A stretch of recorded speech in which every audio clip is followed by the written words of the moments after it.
What's up, everybody? Welcome to the Kind of Funny Podcast. I'm one of your hosts, Greg Miller, alongside the producer / seducer, Nick Scarpino. Are you cold, Papa? I am Papa, cold. are you cold? Gotcha. Yeah, because I got the good crosswind here when the windows are open. With the windows open? Real hot. I've never in my life seen you wear more than one shirt at a time. This is throwing me off. I've usually worn this sweatshirt and this combo to work multiple times with you. I don't look at you. I just look Tim, at you. Tim, can I get a ruling from the judge? I think you're right. Thank you very much, Tim. That's why. Which one of us, Tim? Because you just agreed. I did that to be ambiguous. Well, I took credit first. That's all you need to know. Fair. Next to Nick, it is the Hispanic heartthrob, Texas treat, Latino heat, clicking heads and ripping them to shreds, the globe-trotting, head-shotting, nitro rifle from Twitch.tv, Andy Cortez. Woo! Man, you nailed it, Greg. You nailed it. I had to have you write it out for me before the show. Really I'll be damned. I saw the clip on the internet. I'll be damned if Snowbike Mike's gonna nail it and not me. All right. That was pretty good though when Snowbike Mike it was made more important when Snowbike Mike did it because the song "Serious" by who's the band? Michael Jordan. Yeah, I know. But who sings that song? I don't remember the name of that. Celine Dion. Ludicrous. I'll look it up right now. But when you have that in the background, it just makes it so much better, dude. Sure, you put anything in there. You know what I mean? Yeah. The Alan Parsons Project. I hate that name. Oh, is it the one that goes boom? Yeah. Boom, boom. It's what UFC used to use for so that epic. Stuff. Yeah. Teenage Wasteland. Just a teenage wasteland. That's a better song. I mean, yeah, they're both pretty good songs. We're all wasted. What a great name for a band, the Alan Parsons Project. So cool. No, that's pretty fucking cool. It was cool. There was an episode of Even Stevens where Lewis Stevens had a band called like the Lewis Stevens Experience, and then one of his friends was like the something project, and they formed to become some mega band. It was really Tim remembers. I know what you're talking about, and I fucking love it, but I don't remember any of the details. What was the best friend's name? I don't know, but I had such a crush on Tani, and she's still super hot now. Yeah, fuck, I don't remember his name. The Lewis Stevens Experience, and he joined up with. I'm looking it up. Go ahead and intro Tim if you want. While that happens, Nick, who is the star of Even Stevens? I have no idea. Yes. I never watched Even Stevens, and to this day, I'm still protesting Boy Meets World. So, but do you understand that the one Shia LaBeouf was in it? That was the Boof, the Stevens. That was the start. Tell you what, man, and he really progressed through the years and really honed his talent and was showcased in the third Transformers film, which I watched last night. And I'll tell you what, man, they tried real hard at certain parts, but you know who didn't try hard, Andy? Linkin Park with that last song. They finished it out with another song, and it's so fucking bad. Oh, really? Oh, man. It's like called Incandescent or some shit like that. And it's like, it sounds like a Celine Dion song. I'm like, what is happening? What happened? Powerful, dog. You don't understand emotions, Nick. Rounding out the quartet, Forbes 30 under 30, a.k.a. the second best baby blues in San Francisco, a.k.a. the verified one at Tim Gettys. What's up, my horny little possums? All right. I'm just saying, Tim, the fucking Transformers 1 ends, it is a slap. You've got that amazing Linkin Park 1.0 song that just sounds dope. Then they evolve it into the second one. And I'll say it, Andy. I know you're too much of a fucking coward to say it. You fucking coward, Andy. The song that ends New Divide is the shit. That is the best Linkin Park song ever made. And then they were like, let's stop doing heroin or whatever the fuck they were doing. And they were like, let's go to a softer side and start making mom rock. Mom rock. It's a sad moment, Nick.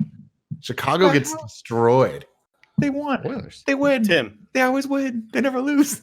Lewis is managing his friend Twitty's band, the Alan Twitty Project. Twitty gets pissed off, so Lewis makes his band, the Lewis Stevens Experience. And then they become friends again because they were rival bands, and they become the Twitty Stevens Connection. Yes. That's what a fucking show. Remember the musical episode?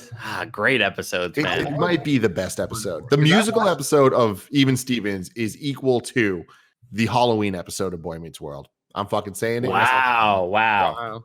The Boof looks a lot like the Savage in Boy Meets World in this. He does. The Savage. You mean Even Stevens? Yeah, it ran for 3 years. I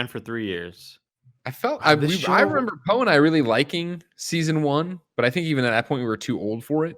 I think we were looking for that Boy Meets World high, and then we fell out of it. So I don't have like chasing the dragon. Yeah, you know what I mean? I remember Ren. I remember Lewis. I remember them up to the shenanigans or whatever. Oh, yeah. Is the mom... Ren was super hot, too. Yeah. Is the mom the same one from that show where Evie could freeze time? It's not the woman from Saturday Night Fever, is it? Hold on, let me look it up.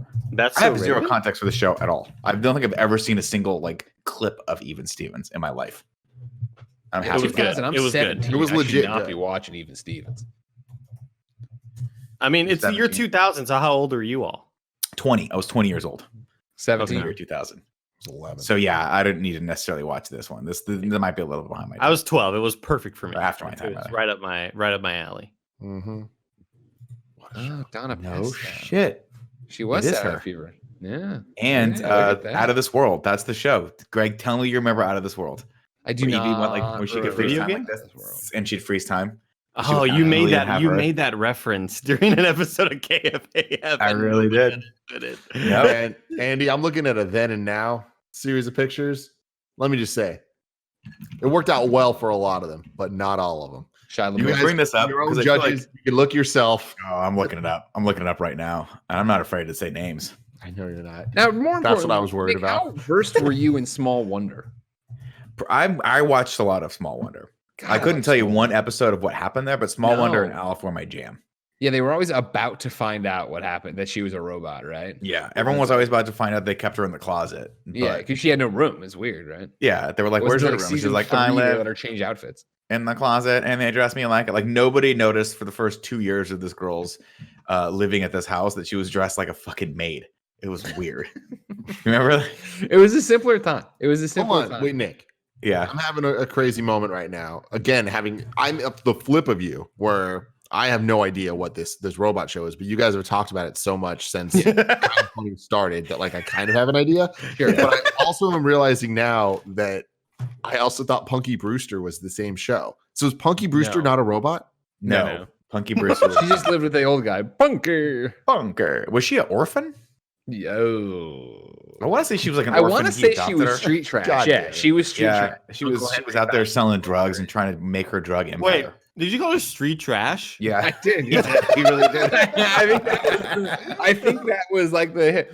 I knew I heard that right. Synopsis. Penelope Punky Brewster, Soleil Moonfry, is a warm, funny, and bright child. Her father walked out on her family, then her mother abandoned her at a Chicago shopping center, leaving Punky alone with her dog, Brandon. Afterwards, Punky discovers a vacant apartment in a local building. The building is managed by Henry Warnemart, an elderly widowed photographer with a grouchy streak. Punky hits it off with young it just keeps escalating. Sherry Johnson, who lives in Henry's building with her grandmother Betty. Betty works as a register. No, okay, whatever. The relationship is not a robot. Blossoms. No. Okay. Did you know that they're making a sequel show? Yeah, it's we didn't need that. We don't need a Punky coming out on Brewster. Peacock. Yeah, but we do love that. We do love that we're putting some food on Freddie Prinze Jr.'s table. I'm always in big support. He was in that. He wasn't originally. Now he's Punky Brewster's ex-husband in the new one. Yeah. Oh, and I feel like they're going to get back together, Greg, because you can't keep a good Freddie Prinze down. You don't drop Freddie Prinze in there and let it go. She's probably my age now. Soleil Moonfry is probably at least really. I thought they were doing an alternate past thing where she stayed the same age. No, because they're doing they debuted it with the Peacock stuff alongside. She's 43, so a little bit younger than Nick. They debuted it alongside. All right, always with the cuts, always with the digs. I got him. Wait, so real quick, just to get this on the record. Hold on, everybody, get on the record. The court approves Henry's wish to become Punky's foster father. Henry legally adopts her in the second season. Okay, that's what I thought. Got it. So in this new show, they're still calling her Punky in the new one. Well, that's her fucking name, dude. Now, was it always her name, or when all of her family abandoned the street trash out in the gutters of Chicago, did she fucking pick it up, right? Because one time she was doing heroin and this guy saw her and she said, I like your spunk. I'm going to call you Punk. You know what I mean? That's how exactly, it happens, dude. That's exactly how I would write it. That's how it happens, right? Dude. You're out here in California, the RGV. You don't know how it is in Chicago. They give you a nickname in the gutter when you're down on your luck. That's your fucking name, man. I hate you don't think that she started a band called Spunky and her friends started a band called the Punks and they just put them together, called her Punky? I don't think that's how it happens. I hate that the British call semen spunk. What's that all about, guys? Like when you introduce it in the pornos, it throws me off. Okay, because I'm hearing a word, spunk on my chest, you know. Like, I don't like it when they be honest with you. I don't think I've seen any international porn. Wait, what are you talking? You've never seen like Fake Taxi or anything like that? What are you talking about? Oh, okay, yeah, but like, I've seen Fake Taxi's the bomb. I've never heard them talk about their spunk. Yeah, it's always like, your spunk's all over me. Your spunk, you never heard this? So okay. No, Andy, you've heard this. Andy, real quick. When you did that was Fake Taxi, right? That's what you were saying about the yeah. All right. I know the scene, man. Yeah, Kevin knows, man. But it's not like the scene. It's every episode of Fake Taxi. Here's the great part about Fake Taxi, too. It's a real taxi. Correct me if I'm wrong. What's the best part about Fake Taxi? It's just that they don't try that hard. They're not trying at all anymore. They started off trying to create an illusion that this was a real taxi, Greg. I'm on it right now. I'm on Pornhub. I'm looking at Fake Taxi. They tried really, really hard at the beginning, and you sort of suspended disbelief sometimes, like, oh wow, maybe this one is real.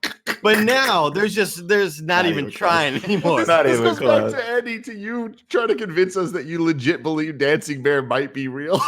There are some real Dancing Bear guys. Okay, get over it, dude. I still have no idea what Dancing Bear is. You guys did that one episode without me, and then you guys had a cool inside joke forever. What's up, Greg? I'm right there with you. So I'm looking at Pornhub and I'm looking at these thumbnails for Fake Taxi, and right here, the thieving bastards pinched my ideas. Like, who says pinched? Who says they are pinching? That's my what ideas? I'm saying, man. I can't do that. I can't. I gotta. You got your fucking spunk all over me hair. You know, they're always saying stuff like that. They do so, and they always have that cock, like that British accent, whatever that is. Yeah, it's always like the Lord of the Rings or like the Game of Thrones accents. Yeah, it's the Jon Snow accent. Yeah, God, it's so good. I'm not. I don't know why they call it that. First off, I'm a big fan of these motion GIF thumbnails. You like just scroll over. They're a preview. Greg, are you about to get into porn? Here we go. This is it. I'm not gonna lie to you. Some of these penises seem pretty large. There's been a lot of advancements in porn in the last 10 years, Greg. There really has, man. A lot of people say that porn pushes all of the online video industry, which is why we are cutting edge here at Kind of Funny. Oh, really? Yeah, absolutely. Exactly. They pushed us. They motivate us each and every day of our lives. Here's a switch up. Now the woman's driving the cab. Yeah, so that's like the reverse or whatever. Right. And those aren't even trying to be real. Like those, they didn't ever even tried once to try to like convince the viewer. She doesn't even know how to use the little fare box. It's always like she's like they're driving and she's like, "Oh, you look like you got your big cock back there." And they're like immediately. Like, okay. All right, where are we going? Okay. And how big are you? Yeah. It's just I love obviously the OG shit, the bang bus stuff, where it's like they go around it. But I always loved it when they would do the flip of having the girl and they drive it, like the girl's in the back and she's like a porn actress. We know her. Yeah. And then they try to just get rando dudes from the outside. Those are always the one where it's like, is this real? It's not that it's real, but it's like you can tell that it started real. These guys were just at a Starbucks. They had a conversation with these random dudes, and then legality started coming into the picture. Exactly. Yeah, because it's like these dudes are not porn stars; they're just dudes, fucking porn stars. And then my favorite thing is they'll always just leave them on the side of the road, and without their clothes. Hey, can you go get that thing? And they get it, and they drive off, and like, which, by the way, now that we're on the topic of porn, this is huge. This is huge, dude. Okay, everybody, get ready for this. This is breaking news as of 2 days ago. Heather at iDeepthroat.com is back. Shut up. Fuck you. She posted a video and it's her now. It's her now. Like recording this as of a couple days ago. And she's like, guys, we got to be safe out there. We got to take care of each other. There's COVID, coronavirus. Is she still with Jim? And it's a really, really heartwarming story. Yeah, she's still with Jim. And she's end with her. She's like, we're coming back. Like, it's like, what? Yeah, dude. Man. Yeah, dude. So she's like, me and Jim thought that we would give back to everybody in need right now. She's back, baby. It's what the world needs. Queen is back, dude. Oh my God, the Queen is back. Tim, look it up. I'm telling you. I'm trying to find it. I'm like too excited right now. Where I'm putting this into general. Greg, do you have any context? I'm putting this into general. When I Googled Heather at iDepot, this is the photo that came up. Like, who is this person? Why do you care so much about her? That's not her. It's not her. It's Heather, Vision Works of America. I don't understand. Wait, where did you see this, Andy? Okay. It was on some subreddit. Look up at her Twitter. She has a Twitter. Oh my god, Heather, this is seriously the greatest news. It's huge. Oh yeah. This is big news. Big news. This you makes can, up you for can just go to everything. ideepthroat.com and it's like, yeah, there's a 2009, 2000 versus 2020 photo. For the record, sorry, I heard I Depot. So I was looking for the letter I Depot and then EYE Depot. I thought that you were joking. This is why I couldn't figure out who this person is. Yeah, I was gonna say there's probably Epic a few wife. pictures of her around. What's her name? Heather Brooke. Heather Harmon is That's her her fake real name, right? name. Heather Brooke was the made up name because everyone got confused because her name was Heather. Oh! And her friend was named So Brooke. check it out. Check it out. So KFC Barstool, but Barstool was like Barstool Sports or whatever. He retweeted a video of hers, and it's like, I had the biggest news I've ever announced in my blogging career. 2 words, 1 name. I'm back, Heather Brooke. Yeah, look at here. Check out this tweet. Now, here, real quick, just to bring this full circle, one of the images here for this Heather Brooke woman is the photo I remember from an old thumbnail of the Game Over Greggy show. So thank you, Tim, for teaching me about her. You're welcome. We talked about it a long time ago. So yeah, if you go to the website, if you try to get in, the resource limit is reached. This website's temporarily unable We're because crashing. Every single person watching this, I'm in right now. You want me to forward you the him? Well, I saw the then and now pictures, but I want more deets on this. Well, here I'll forward it to you. I'll copy the URL and just Slack it just to you. All right, while you guys look into that, I'll tell everybody, of course, that this is the Kind of Funny podcast. Each and every week, 4, sometimes 5 best friends gather around this table, each coming to bullshit. If you like that, why don't you be part of the show? Patreon.com/kindoffunny. You can submit your questions, comments, concerns, your topics of discussion. Of course, you can watch the show live as we record it. You can get it ad-free. You can get it with the exclusive post show we do each and every week. However, if you have no bucks to toss our way on patreon.com/kindoffunny, it's no big deal. You can wait and go to youtube.com/kindoffunny, roosterteeth.com, and podcast services around the globe each and every week to see what we're on about this week. Of course, thank you to our Patreon producers, Michael Bradley, Mohammed, aka Momo, Justin Toft, Cameron Reagan, Lee Palermo. Well, no, Lee Palermo. I want to say Palermo, but that's not right. Lee Palermo, Kieran O'Donnell, Steve Powers, Drew Garnier, and I'll tell you what, Steve Powers, again, very close to being funny. Not funny, but close. This trailer ends with a title screen that says "The Legend Continues." Dude, the music playing with it. She's like, you might know me from ideepthroat.com, LimeWire, or Kazaa. Yeah. Oh my god, man, she's got some upgrades put in. I'll tell you that. DJ Kento. I think it said Drew Garnier for teas, but just making sure I did. Today we're brought to you by Honey and Express VPN, and I'm sure they're happy they sponsored this show. But until then, we'll tell you about that later. The comments in this tweet are fucking hilarious. All the replies to this KFC Barstool tweet are just, I'm dying over here, dude. Like there's the one of Steve Carell for 40-Year-Old Virgin where he's lighting the candles before he's about to masturbate. There's so many good replies in here, man. Yo, the legend continues. This is great. I can't even put into words how I'm feeling right now. This is like, I don't think I've ever experienced anything like this. A return so monumental. It's weird when because obviously watching porn is such for a lot of people that aren't us. It's such an intimate and it's probably something you don't talk to people about.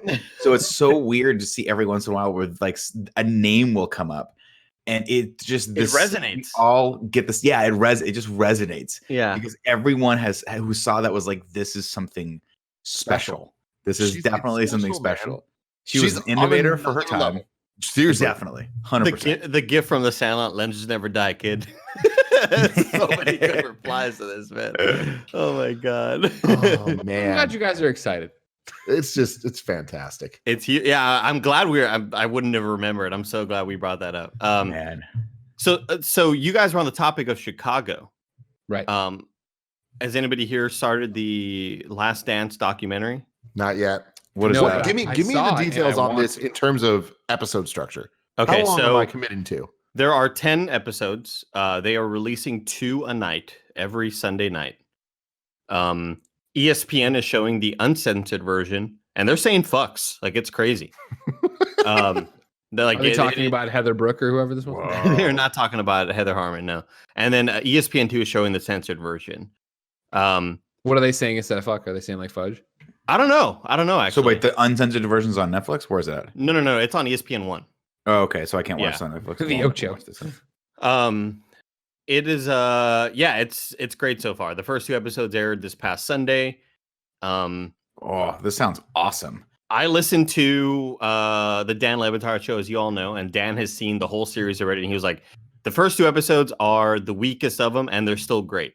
Because the first 2 episodes were apparently made to catch people up, even young kids nowadays who may not have fully known Michael Jordan, who he was and everything. So they kind of go through his college life, getting into the NBA. They have all these awesome old clips of like Bobby Knight, who was coaching him on like Team USA, like the high school stars team, and he's like, that's the best player I've ever seen ever. You know, it's insane, dude. It's so damn well. It's so well made. The second episode, they kind of start focusing on Scottie Pippen and how Scottie Pippen was like the second best player in the NBA, but he was not even in the top 100 highest paid players at that time. He signed like an awful contract and he was pissed off about it. They go into so many things that I just didn't really know about. Like I just knew Michael Jordan, you know. Do they talk a lot about like Jordan, like later years retiring and the conspiracy of why he had to go to like baseball and stuff like that? There's not a whole lot of that yet, no. Okay. But it's funny when they do, you know, they are introducing people. He's like, I'm Michael Jordan, went to University of North Carolina. I played in the NBA for this many years, and I took a 1.5-year hiatus to go play baseball. He was like, or he didn't even say that. I took a 1.5-year hiatus, and I came back to the Bulls in this year. And it's so well made, and they do a great job of going back and forth at certain periods of time. Well, they'll reference some point in the future, and the little timeline will pop up, and they'll go to the fore, and then they'll say, but before we get to that, we got to talk about his past and like it's Jordan as a teenager and stuff like that. And I'm very happy to hear this because lately I've been starting a lot of Netflix documentaries, and you guys have heard me like lament about this on Screencast. But a lot of these, like Tiger King, how to make a drug scandal or something like that, whatever the hell they said, or how to fix a drug scandal. How to fix the drug scandal. Yeah, those I'm like I'm captivated for the first 30 minutes of the first episode, and then I realize there's 7 hours left. And I'm like, I just don't care about these people enough to watch Tiger King. Well, Tiger King was fine, but it could have been, you have to admit, like it could have been a 3-hour-long documentary and you would have been probably okay with it, right? Like I just wanted to know. I mean, would I be okay with it? Sure, but I think the fact that it isn't a series that goes as long as it does, and every episode ends with, "Wait, how does this get crazier? Wait, how is this person a dirtbag too? Yeah. Wait, what?" Like That's fair. Every time you think it's gonna get to normalcy, we're gonna learn about why Joe Exotic sucks. It's like, well, this woman might have killed her husband. Well, this guy has a bunch of weird cult wives that he's putting implants into, and only one's escaped. You're like, what the fuck is happening? That's fair. But I remember, my point was, I remember like the only other time I've watched a really long documentary like what you're talking about, Andy, was when ESPN did OJ Simpson. And I was like, oh, I'm not going to watch a 4-part documentary about OJ Simpson. I lived through this. I know. And I was riveted by all of it. I think it's the same team, honestly. It's got to be, right? Same team. Those guys are really fucking good. Maybe it's not. Really good at making documentaries. How much has Tony Kukoc popped up so far? Not a whole lot, because they haven't really talked, like they're still, they do a great job of talking about how Phil Jackson, they've won 5 rings, and management wants to break up the team, and they're like, we want Phil out, we want we're gonna trade Scotty, we're gonna trade like they're breaking up the team. It's nuts, and you don't really understand why. I haven't seen it yet, and it's been a long time, but the general manager was Jerry Krause. God, he fucking sucked. We hated him in Chicago. Well, I mean, dude, they show just how he was like bullied by Michael and like so many people. Like now he apparently did have some ego issues where he kind of wanted the show to be about him, and he was like, look, stars just don't win teams. You have to have like a good organization and stuff or whatever. But they're talking. It's just so cool how they're like, every year Phil Jackson had a theme for that season. And it's that we just won our 5th ring, and we're going into our last season with Phil. And we know that like after this, it's over. And Steve Kerr's like, and then he puts the paper down and says, bam, the last dance. Oh, dude, I know. He's like, this is our last dance. This is like our last hurrah. And that's you gotta go fucking win this shit. It's so good, dude. It's so awesome. Good. Did Phil Jackson go to the Lakers after that? Yeah. Okay. Yeah, that's crazy. And then it proceeded to win 4 more rings or 5 more rings or whatever. I should let him go.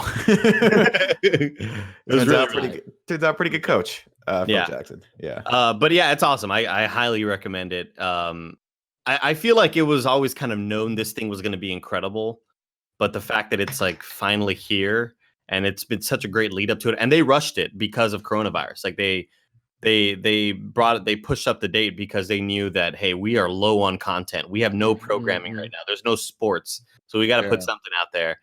And it's just funny to see how much it's consumed all of ESPN. Like every ESPN show is talking about this documentary because it's all they've got. It's nuts, dude. Yeah, man. That's crazy. So cool. It's really well done, though. I love it. Loving it so far. To the point where episode 2 ended, I was like, fuck, like already? God damn. Because like, it's an hour long, but really it's 48 minutes long or whatever. Yeah. So I just found myself wanting more, man. I need more. Now I want to watch this, Andy. It's but good, I don't want to subscribe to ESPN. Is it on ESPN on demand? I don't have the station. Shit. I wonder if I can get it through Comcast. I'll try. I think you can sign up for a what's it called? Like a trial version of ESPN Plus. Okay. Oh wait, you don't get ESPN with Disney Plus, right? No. Shit. But there's an ESPN, there's a Disney Plus Hulu ESPN combo. Did I say that right? Wait, Nick, don't you have a Disney Plus? Right. What's up? Don't you have Comcast? That's what I was asking. Just can I get it through can I just go to Comcast on demand? Yeah, I don't know if I have ESPN. I think that's on like 90%. Yeah, I think it's standard. Okay, I'm gonna try to watch that shit then. That sounds good. Because I gotta watch that and Dave still. Those are my 2 things that are outstanding. God damn, dude, it keeps getting better. Only 2 left. Yeah, I'm so bummed. Well, I'm waiting. This is one of those shows I'm gonna buy on Blu-ray when it comes out because I want to. Really? Is it the Kevin Kline movie, Dave? Yeah, that's the one. Meet Dave, the one with Eddie Murphy. Speaking of keeps getting better, Better Call Saul. Holy fuck. What a show, dude. Oh my God. So how much longer is there now? There's one more final season. And then how many episodes of this season? 10. There's been about 10. Where are you now? Oh, the finale just ended. The finale's over. The season finale was yesterday. Yeah. This show must be fucking and then one final season. Because I swear, I don't think I've ever seen more people talking about how the quality of something than Better Call Saul on Twitter every Sunday when it happens. It's crazy. It just keeps on getting better. And like, I was so worried that it was like, this is just going to be a Breaking Bad spinoff and it's not going to be good enough. And I will admit the first 2 seasons, I wasn't 100% sold. I feel like there were some weak episodes, but they were weak to me because they weren't Breaking Bad. Sure. There's 2 different storylines that they're always showing. And one is like, this is the drug sort of storyline. This is the cartel. This is all that stuff. And this other storyline is really interesting, incredibly well-written procedural, like judge and jury and shit like that sort of drama. And it's so well made, but I just like, that wasn't what I wanted. But after rewatching, I was like, God, this is so perfectly written. And the character arcs and the motivations, everything's so goddamn good. And like last night's episode ended. And again, one of those like cliffhanger credits hit. And you're like, oh, what? It's so fucking good, dude. It's so good. I know there's still a season left, but are they catching up to Breaking Bad? Have they talked about that? Okay. Yeah. So this episode had some cameos that are definitely more than just Junior. Are definitely more than just Gangster A from episode 2 in season 2 of Breaking Bad. When that guy pops, you're like, oh shit, he's from Breaking Bad. Now it's like I think we're like a year and a half before Breaking Bad starts. Oh, that's cool.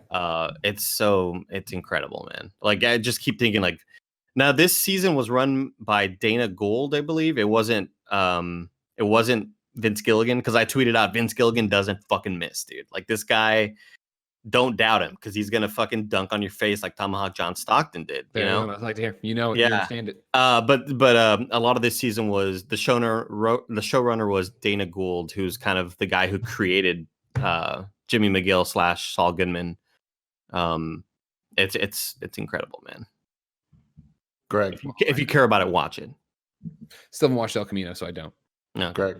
Yeah, I want you Tim, to give Nick the pitch on the show you've been watching. Sure.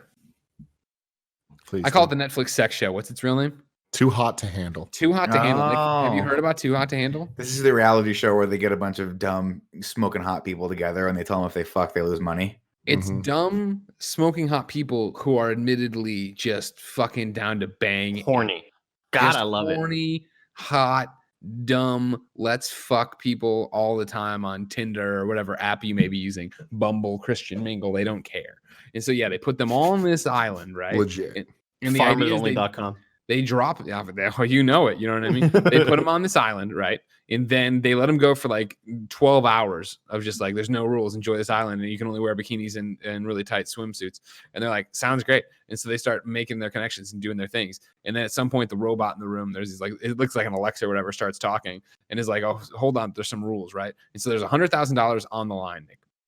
And the idea is that, yeah, anytime they kiss, anytime they inappropriately touch, if they masturbate themselves, if they masturbate other people, if they fuck in general, they lose money from the overall prize pool. And it's an overall prize pool. So, okay, so if all 5 of us are in it and none of us touch each other or ourselves, we all split $100,000. Yes. Yeah. Okay. Wait, they can't masturbate? No. No release. Fuck. No release. Mine would be like Kramer and Seinfeld, where I just walked out and 5 minutes later came back in and slammed the money down the table. The robot just immediately goes What makes off. it You've lost brilliant, though, is that they don't know the rules. Like, they get to this island, there's 12 hours where they think it's a reality show that's just about hot people fucking. So they're all horny as all shit. And like right before people are about to fuck, essentially, this thing is like, well, here's the rules. And then it's like, then they have a month that they need to stay in this fucking island with these rules. And it is insanity. The level. This is the horniest show I have ever seen by far. It's essentially just like all the juicy parts of any reality trash show, just pushed together in a way that is just like, you guys are too hot to be on TV like this. Like, it's kind of scary, Nick. Like, I feel like this is the show that, like, I don't know that you should watch. It might be too much for you. No, you need to watch it, Nick, because like the thing is too is if you make a personal connection, right? Because the whole they dress this thing up. Of course, they just want to watch people fuck, but they dress the thing up in, you know, you're there to change your ways and learn how to communicate and make actual connections and, you know, look past just the surface level shit, blah blah blah blah. But if you hit it off with somebody, you can get rewarded with a night in the suite or whatever. But even in this suite all by yourself, because they all share one giant room otherwise, and the bathrooms and showers, in the one giant suite, you still can't fuck. And so when people are going in there and just like, fuck it, it's worth, they waste the money and they fuck or they kiss or they do whatever. That's horrible. That People sounds terrible. Now, but here's my favorite thing about the show, though, is that all these people are insanely hot, but it is truly international. They are from all over the place. And everyone has super fun slang from like different areas. And then they all, by the end of the show, they're all using each other's slang. That's cool. And it's just so fucking funny. But yeah, they all call each other banter. Like, banter, you nutty little possums. It's just like, what is this? You horny quesadillas? Getting your spunk on my tits. Spunk hair. I mean, I imagine this does sound fun, but I probably will not watch it. I don't like that Netflix is leaning heavily into the reality television market, and I think that they're doing it right. No, I mean, I don't doubt that if you're a fan of that genre or you're a fan of that kind of content, then Netflix is not going to knock it out of the park. I just don't like how much of it there is now, and I think that some of their, I don't know, I just like when Netflix puts a lot of resources behind some of their original programming, like. I think Ozark is a Netflix. But they still are, right? I mean, that's the thing. Yeah, but some of their other shit, like some of their originals is not good anymore. Yeah, a lot of the originals aren't. I think they're realizing that they need to have a pretty heavy in like footprint in the reality genre in order to like still like stave off basic cable. Plus, let's be honest, it's just super cheap and really easy to shoot those shows. Yeah. So it's like that's what marked for me like a huge decline in network television was that everyone started going reality for everything. So to see Netflix do that, I'm like, ugh, I don't like this. I don't like that. We're 2 or 3 years from now, it's going to be The Circle and Love Is Blind, and you can't Eat Your Way Out or whatever other fucking weird stupid reality shows. Wait, I'm sorry, real quick. Can you give me the pitch to Eat Your Way Out? Yeah, that's a great. So you're stuck on the 4th level of a giant blintz. What? A blintz, and you have to eat your way out. It's like a big donut pastry thing. Oh, interesting. I didn't know that. Yeah. But if you end up in making contact with your mouth and someone else's genitalia, they actually give you money. Oh, See, this is a better reality show. It doesn't seem like it's very sexual at the start. It's really it doesn't at all. It doesn't at all. But in my reality show, the more you eat, quote unquote, the more money you make. And we're training a whole generation of guys to do what they should be doing from the get-go. Which is that, you can put your mouth to work. See, my thing about it is, I guess, Love is Blind is the first reality show I've watched in years. And so even though I'm now, I guess like reality game show, because I watched a bit of when they came back. I was gonna say I watch a lot of reality shows. I just watch shows about like cars and shit, or like recently like wildlife, animal rescues and stuff like that. So I'm not like shitting on the reality show genre. Oh no, but even then there's a caliber of difference. I get. I mean, because this is the two that recently in the Netflix ones in particular, Love is Blind, and now the sex show, that name I will never remember. It's totally junk food, and I know it's junk food, but I think it's also because it's a stressful pandemic, and it's perfect to pair with Animal Crossing, where I just can sit there and I fucking fuck around with my island for a couple hours at a time, and it's on in the background, and I mind off. And let me tell you, they're talking about erections all the time. I love it. The people, it's all fucking gold. And it goes by so fast. We watched the whole thing in one day. Done. How many episodes? 8.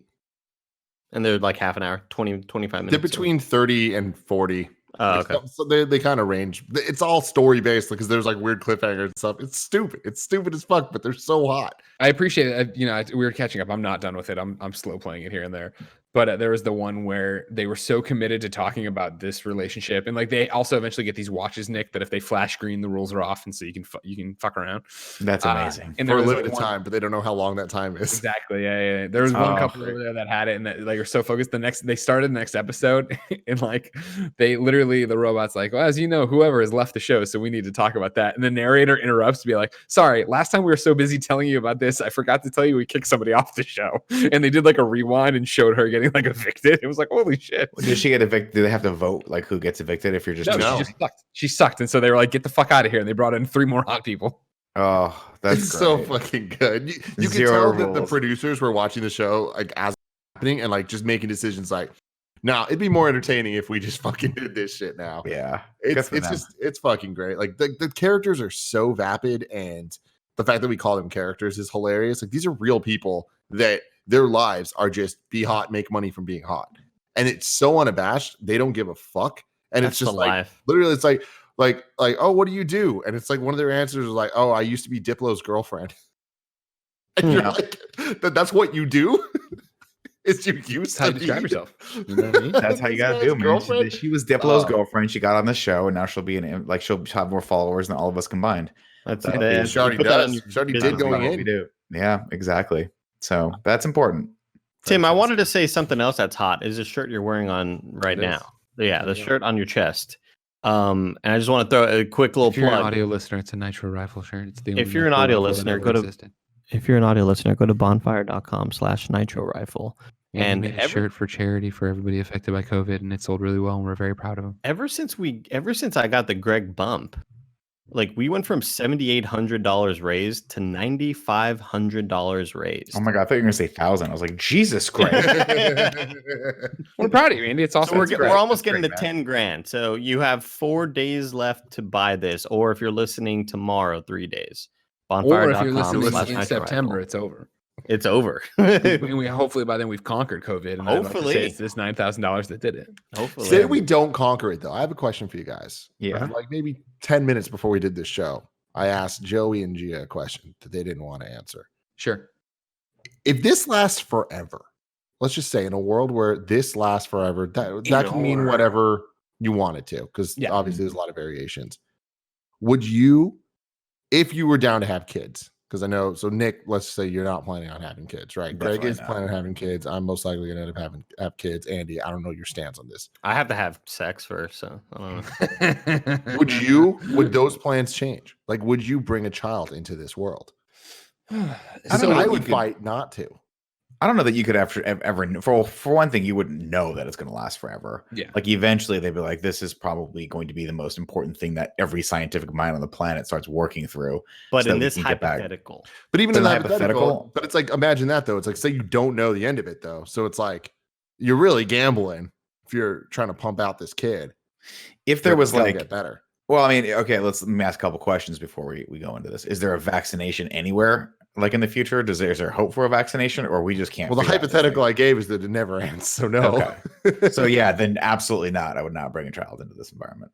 I wouldn't even think about it. I don't think I get a dog. Why not the dog? I'm just. Why would the dog? The dog doesn't care. That's fair. That's fair. It can't get it anyway. Nick, I love you so much. I just feel like just a heads up, the dog can in fact get it. Wait, what? Yeah, that's what I was told by the vet. I thought the whole thing was that dogs couldn't get it. You're going to the wrong vet, dude. And then that tiger got it. I think they can get it, but they're asymptomatic or something like that. I don't know, man. The vet was I don't think it hey, shows just be symptoms in careful, your dogs. dog can get it, so don't let him The lick tiger shit. was really sleepy though. When you saw pictures of him, he's like, "Oh, I'm sleepy." I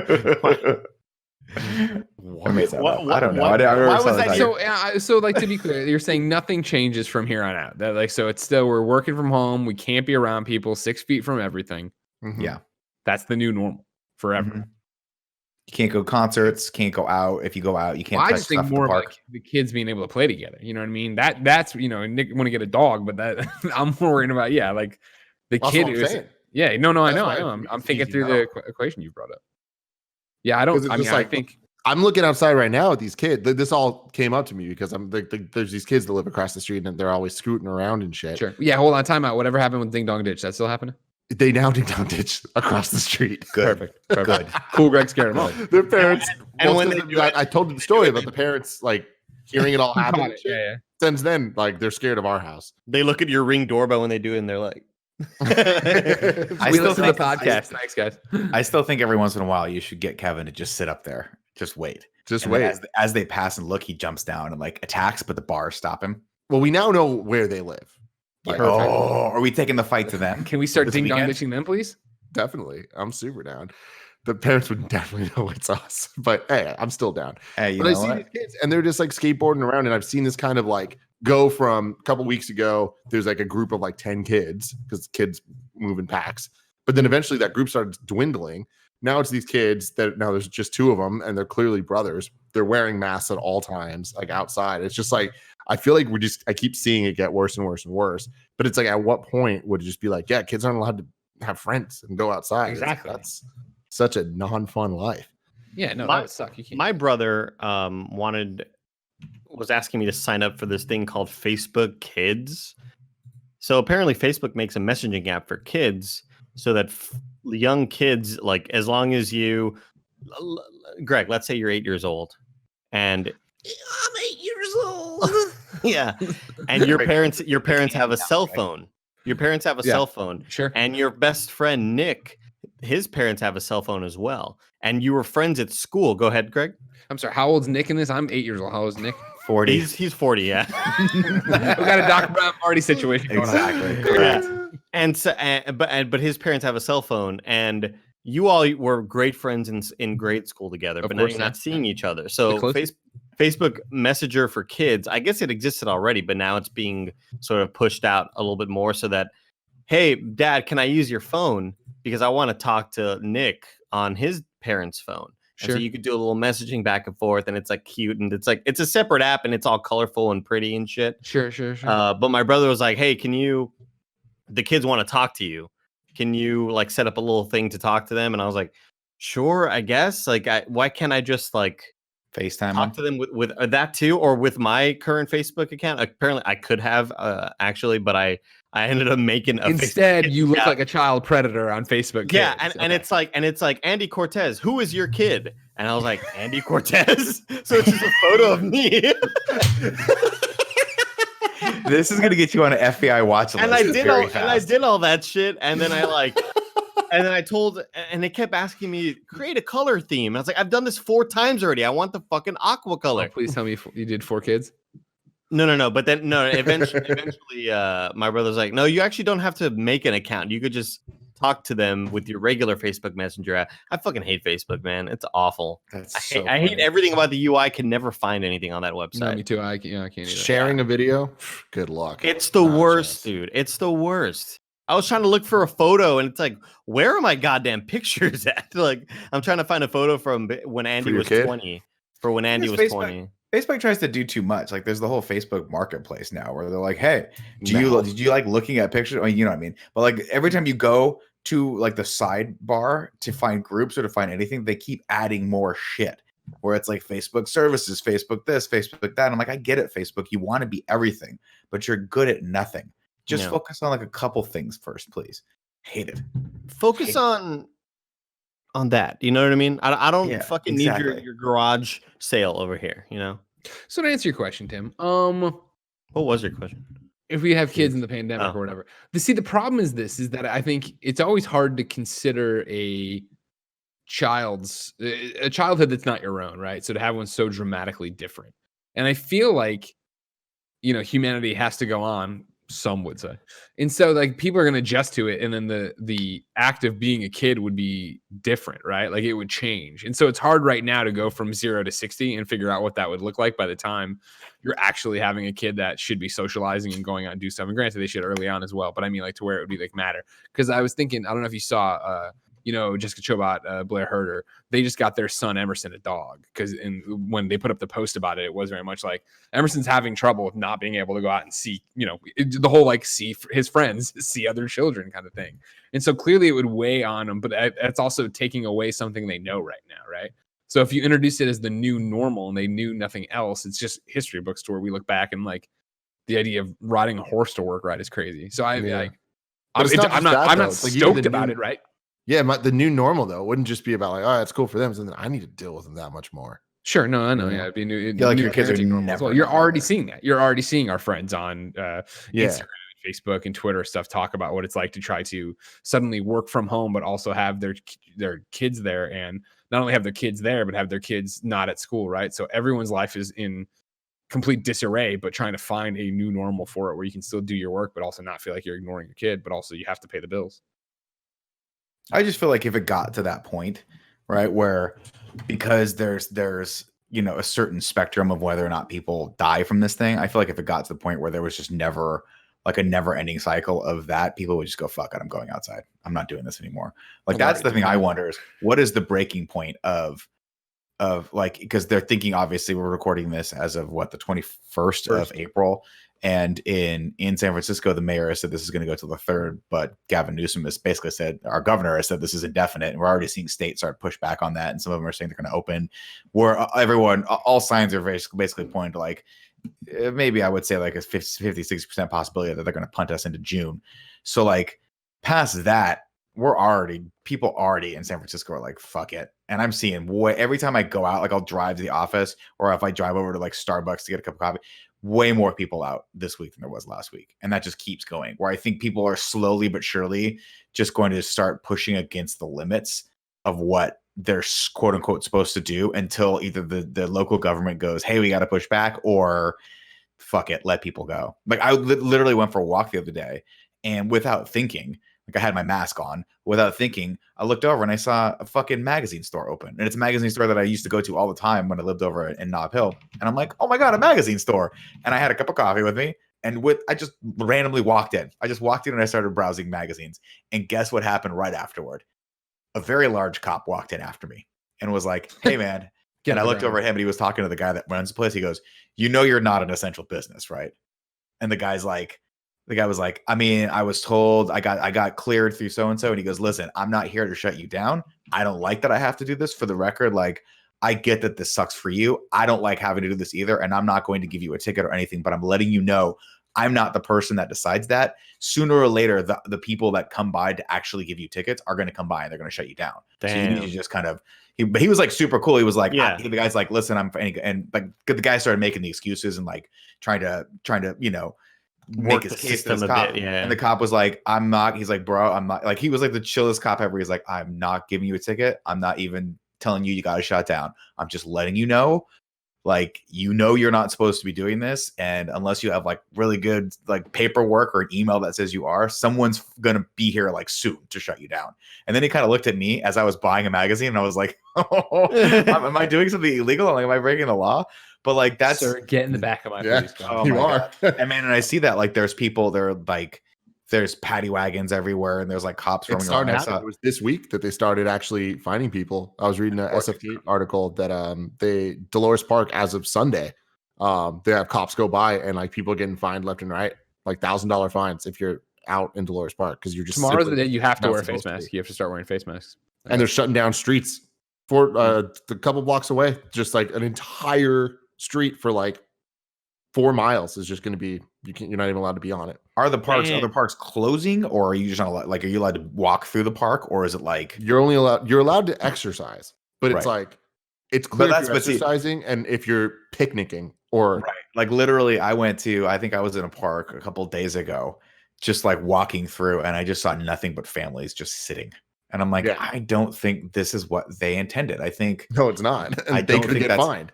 And they literally had kids, and there's like babies that were just running around, and dogs were going up to people. I'm like, and it's off-putting because at a certain point, I blinked my eye and I forgot what was going on until I looked up and saw someone in a mask, and I'm like, oh fuck, right, like we're still in the middle of this thing. This is bad, I don't know. Wild honey. I've been walking a lot lately and going on these urban hikes. Thank you, Nick, for starting the trend. You're really, you know what, Andy? I'm glad that it's impacted your life positively, and that I'm the sole purpose for this. It certainly has. I give you full credit. Thanks, Nick. Andy. I deserve it. But yeah, I totally agree. Where I feel like every time I go out, I see more and more people out, and I worry that like, are we getting complacent? Am I getting complacent? Like, am I kind of fighting against this? I'm wearing a mask, but I still worry. Now, there's rumors out there, or not rumors, but reports that the coronavirus is killed by sunlight. So, like, is that okay now to go outside? Is the coronavirus a vampire? I hadn't heard that report yet. I don't think that's accurate at all. No. I'm serious. This isn't a joke. Yeah, the coronavirus is killed by sunlight. That sounds like crazy. Yeah, like extreme heat or just sunlight. I think all of that was just really. It was like the Yahoo. They were hoping for that, and they hope that the summer coming in is gonna. Yeah, I think that was more the case of like because it was warmer, it was going to help curb. I mean, I'm looking like government reports. Sunlight kills coronavirus quickly, says government report. This is like if you just Google that. Results from government lab experiments show that the coronavirus does not survive long in high temperatures and high humidity, and is quickly destroyed by sunlight, providing evidence from collected tests of what scientists believe, but had not yet proved to be true. This is Yahoo News I'm reading from. Good. Then I'm going to go walk through a park. I don't know. That's the takeaway. I mean, the takeaway is that you have to go outside if you're a human being. You cannot stay indoors the rest of your life, or you're going to go fucking crazy and start getting very depressed. Like, human beings are social people. We need other humans around us to interact, or else our anxiety levels go up, our sleep levels go down, and all sorts of wacky shit starts happening. So I don't like the idea of there being an eventuality where we even come close to allow that to happen, of we all just have to never leave our houses ever again. That just sounds like a fucking horror show to me. Yeah, I mean, that's like what Italy had to move to when everything went to hell. SF Chronicle has SF to begin. Here comes an ad. Closing city streets to cars to encourage social distancing during coronavirus outbreak. San Francisco transportation officials are planning to temporarily close off a number of streets to car traffic in the coming weeks in an effort to open up more space for pedestrians to practice social distancing during the coronavirus pandemic. Because I've understood it. Obviously, get out. They encourage you to get out and go for a walk and be outside. You just have to either stay in the group of who you live with, and then social. I shouldn't say, or stay with the group you're with. Obviously, that you live with, your partners or whatever, and then the 6 feet, difference. Yeah, but I mean, respectfully, and granted, I haven't taken a huge census. With all due respect, I think people are doing that, and I don't think that. I think the measures we've already taken have proven that they're working, because I think we've only had in the teens of deaths. Well, they're not doing it now because now people are going out and standing way too close to each other, and it's like I feel like over the last couple of weeks, like you guys are all saying this, like it's just more and more people are out there now, right? So more and more drastic things need to be put in place to like stop these stupid fuckers from going out there standing next to each other, right? But what I'm saying is all the measures that we had before worked. And so the question is like, how much longer do we need to keep doing all this stuff if the Bay Area is has already succeeded in doing what we needed to do, which was flattening that curve? Well, it did though, because now in the last week, it's went more than the entire time of San Francisco so far. Has it? Yeah. That's why the Newsom or whatever today was talking about all the. Oh, Jesus. Yeah, I didn't watch anything today. Great. Yeah. Yeah, I don't know. Well, at least we're not protesting. Not yet, but let me tell you, man. There's a lot of there's a lot of super liberal people, obviously, in the Bay Area who are like obviously spreading a positive message, being like, hey, we need to do this, and we need to all band together and stay indoors, but give it 2 more months, and we'll see where those protests start coming from. Because if at a certain point, if people have to do this indefinitely, that's just not going to be acceptable. Real quick to jump off what Tim said, Chronicle again, Bay Area coronavirus hospital cases decline as California's slowly rise. Yeah, so I think it's LA that's fucking up the curb. And that's the big problem, is that Newsom was like, other states are making their lieutenant governors in charge of different areas. So if we were able to just operate as our own independent, like Northern California area, we could loosen up the restrictions on what was going on. But like LA has had, I think they were later than us to shelter in place. And I think that they've had a big not uprising, but uptick. The uprising is uprising. I'm not seeing it right now on SF Gate, but it was definitely in the last couple of days where it was a thing where Laguna Honda Hospital in San Francisco and a old person's home in not SF but Bay Area got hit hard, and it like that's the thing that like super tipped the numbers, because a lot of people got affected at once. Yeah, maybe. I mean, I know there was a couple weeks ago, I know there was a homeless shelter that had an outbreak, which was that's terrifying to think about. Totally. Considering like literally they have nowhere else to go. That's the scary thing, is like the homeless population is what terrifies me, because they don't play by anyone's rules, man. They don't fuck around. They're like, we'll do whatever the fuck I want to do.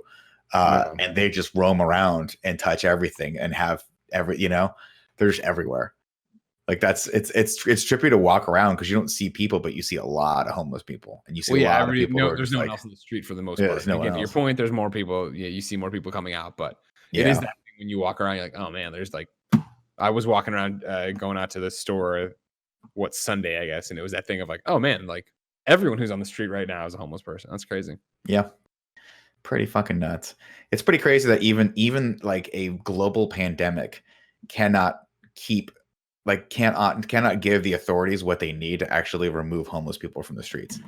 Well, like they still are not for a while, right? They're trying to get them to go to. They're trying to, but I mean, again, they can't compel them to, because they can't scoop you up and like violate your civil rights by saying you have to get into a car, even though you actually have only done like a misdemeanor. So that's the big problem, is that they're like, despite the fact that all these people are loitering and potentially causing, some social havoc, you still can't compel them. You can't take their stuff. You can't touch their stuff, because it's still their private property. So it's such a weird thing where I'm like, even like a massive public safety outbreak that's happening, and the cops still can't do shit to homeless people. That's still crazy to me. It's fucking insane. God bless San Francisco.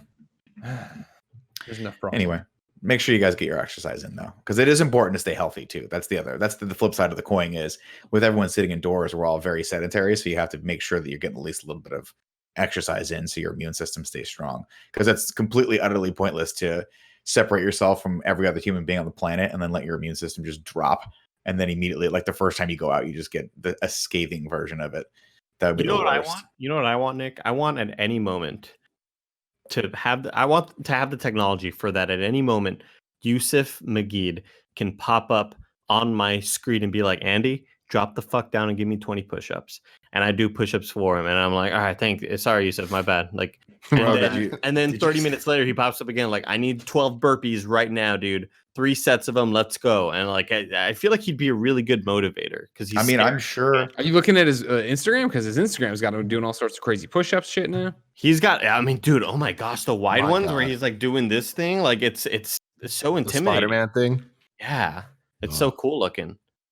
Well, I want him to coach. He's got that band. You know what I mean? He's got this weird plastic band wrapped around him and stuff. Bands, yeah. Those are huge right now, because they don't take up a lot of space, and you don't. They're not big weights. They're not big dumbbells or anything like that. My entire room right now is just covered in bands. So many bands. Too many bands. I got too many bands. Uh-oh. Hello? Hey, Yusuf, it's Nick Scarpino. You're on the Kind of Funny podcast, man. How are you doing? I'm good. I'm wonderful, Nick. How are you? I'm doing well, man. Listen, we were talking. What's that? Oh, keep in mind that Yusuf can't hear us. Yeah. That's okay. You're on with the guys, and Andy and I were talking about your amazing workout regimen. And Andy said, I wish Yusuf could just pop up on the computer right now and tell me to do 30 push-ups. So do you mind just telling Andy to do 30 push-ups right now? Too many. 30 is a lot. Oh, yeah, absolutely. Should I call him myself? Yeah, go ahead and call Andy right now, and we'll see if he's not a coward and he picks up the phone. That'd be great. It's worth pointing out. Yeah, we'll do. All right, thanks, man. As Bye. Nick grabbed his phone to call Yusef, I texted Yusef and I said, "You fucking love you, Greg." After 20 push-ups, yeah. We can wait. Did you say 20, Andy? I'm sorry. I think I told him 30. Damn. I hope he meets in the middle, 25. I might be able to do Where's it. your phone, Andy? Is it on your couch? What's up? Nah, man. I lost service. It's That's fine. We can call him back. why am I getting a call through the Google Voice thing? Because you won't. I said FaceTime. I forgot you're a weird. Hey, what's up, Yusef? How's it going, bro? Hey, Andy. Yusuf McGee from Ubisoft here. Our mutual colleague and friend Nick Scarpino just called me. Yeah, I've heard of him. He told me. He told me that you've been neglecting your workouts during this pandemic time. And I'll just have you know that I won't stand for it. Okay, you're a good friend of mine. I care about you. I care about your well-being. I care about your health. Mm-hmm. I'm going to need you to give me at least 30 push-ups right now. 30. Ooh, At least. gotcha. Yikes. Minimum? Yeah, that's a minimum call right there. Okay. All right, Yusuf. Thanks, Coach. I'm sorry, Coach. Sorry about that, man. I'll get right to it. Yeah. I need you to step it up every day. You got to get better. Yeah, definitely. All right. God bless you, man. Take it easy. Take it easy. I feel like you're not going to do the push-ups. What do you mean? Do it right Let's now. go right Away. now. Let's go, you coward. Push the chair out of the way and get on the 30? goddamn floor. 30's a lot, bro. As many, 30 yeah, right give me now. 30. Hold on. Count them off for me. Give me 2 sets of 15. Yeah, but you can break them up over the show. It's fine.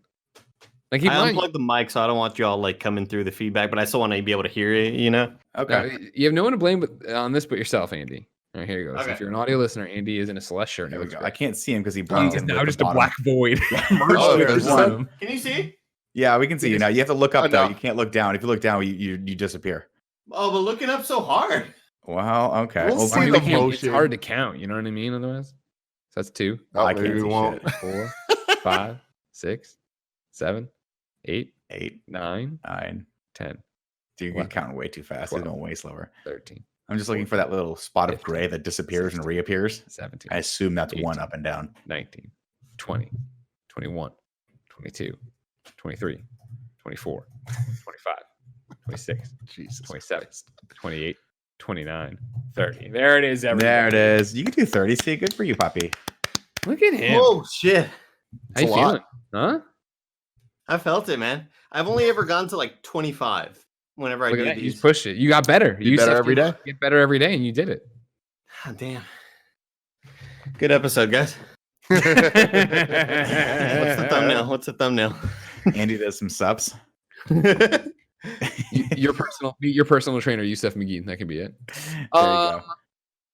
Pete D writes in to patreon.com/kindafunny and says, in Back to the Future in review, you guys talked about Michael J. Fox replacing Eric Stoltz and the differences in the way they portrayed the character of Marty. If you had the opportunity to go back and recast the lead actor in a film of your choice, what change would you make? Think of a movie. Think about Recasting going the back lead? and recasting that person. I mean, Edward definitely. Norton. As the As Hulk? should be in the Hulk. You think he should have stayed? No, the other way. Mark Ruffalo. You want Mark Oh, Ruffalo coming in in? the Oh, Hulk, the the whole original time. Hulk. Oh, Hulk. interesting. He just Okay. wasn't big enough back then, though, man. Or Norton was the shit back The then. Nort. The Norton antivirus. I tell you what I would do. I probably would do the Can I opposite. do one real quick? Go Yeah. for it, Kyle. I'd want to put Bruce Willis in Valerian to see if he could do what he did for Fifth Element. You know, that just be super charismatic and see what that does for the movie. Not that I have anything wrong with what is it, DeHaan? Dane DeHaan. Yeah, it's just I want to see who was the problem there. You know? Well, Bruce Willis traditionally very hard to work with, so I don't know if he would have been like you have two Sorry. elements there that are. I what's meant that? young, fun Bruce Willis. Oh, know? you mean Bruce Willis before he was, like, a Moonlight- mega Moonlighter. asshole star? Fifth Yeah, that would have Element been Bruce amazing. Willis? Yeah, it's funny because I've heard rumors, and I mean these are just rumors. I really haven't read up on them, but that Luc Besson is really fucking like a really hard person to work with as well. So it's unbelievable to me that Luc Besson and Bruce Willis were able to get together and actually make something amazing with the Fifth Element, because that could have been a powder keg just waiting to go off. But it is one of my favorite fucking movies. Andy, when's the last time you saw the Fifth Element? It's been maybe like 5 years or so. I love that movie. It's Okay. one of my faves. Yeah. Oh my I god! love that First, damn movie. if it was Tim's mic is so white that it looked like it was keyed out. Yeah. Do you see that? That's a Yeah, I trip. do It see looks that. like somebody green screened out his mic and his chair. Here's what I would do, and these were early casting rumors as well. I would replace Tobey Maguire with Jake Gyllenhaal in the Raimi Spider-Man movies. That would have made that so much better. I think he's just more charismatic. He's cuter, you know. Although we wouldn't have him as Mysterio now, and like you have Tobey Maguire as Mysterio. I mean, or the worst part would be Topher Grace. We just have to like Topher Grace, like the poor man's Tobey Maguire. First off, let's not insult Topher Grace. All right. I love Topher Grace. Topher Grace could have been a better Pretty Parker than Tobey Maguire as well. I'd say. Yeah, he was. I mean, he wasn't a great Eddie Brock or Venom, obviously, but actually, his Eddie Brock wasn't terrible. That wasn't bad. I mean, the movie's sympathetic. So he's got to work with a bad script, but Yeah, I wonder if Jake Gyllenhaal back then would have. I don't know if he I know they're similar, so I get why you'd say that. I don't know that he'd be a great Peter Parker though, or Spider-Man. Really? Really? I mean, he's just. I probably would have preferred him over Toby, but I don't know that he has that it factor for that character. He's too manly. He's skinny and tiny, but But it's like Donnie Darko. He wasn't. Yeah, manly. He was a kid. He struck me as a kid then. Think of Big Bubble Boy. Bro. Google Bubble Boy and tell me that kid wouldn't have knocked it out of the fucking park. That would have worked. I've been watching through a lot of like Alien and Predator content on YouTube, Sure. which Get ready for Predator Hunting Grounds. I appreciate it. No problem, man. I'm glad I got invited to play that and then do the impressions. You did. That's a real thing you're doing this week. Don't forget. Am I? Yeah. Great. Whatchamacallit? Oh, that's what I was gonna say. So obviously, like one of the more interesting things that happened with the Predator series was when John McTiernan and Arnold Schwarzenegger got together to make Predator. Like they made magic, and then Joel Silver, evidently, the story goes that the studio wasn't sure if they wanted to do a sequel to it. So Joel Silver, they had launched a comic book. And based on the success of that, Joel Silver went back to Fox and said, "Hey, this did really, really well. I think there's still a huge audience for Predator. I think we can make this into a franchise."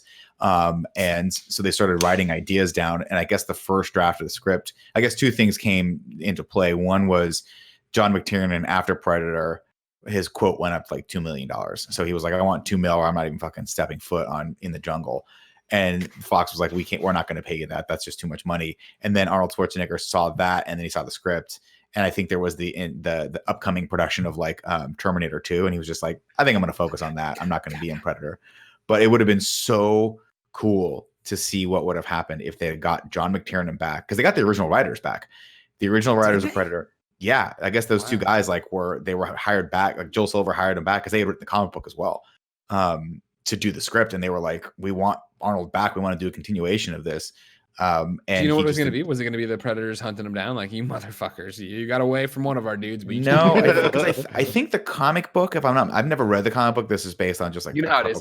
There's like so many Predator comic books now. I don't even know. So Concrete Jungle, I think, was what the original comic book was called. And I think it had to do with Dutch, Arnold Schwarzenegger's character, Dutch, his brother, I guess, was a cop in New York and encounters this thing.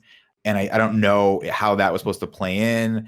There's a couple people who were saying that they offered Arnold Schwarzenegger the role of Keys, which went to Gary Busey. So Arnold, like the whole concept would have been like I think they were trying to get what's his name, like Patrick Swayze to be the main character in Predator 2, and then have Arnold Schwarzenegger come in halfway through the movie to be the Keys character who was like, you don't know what the fuck you're dealing with here.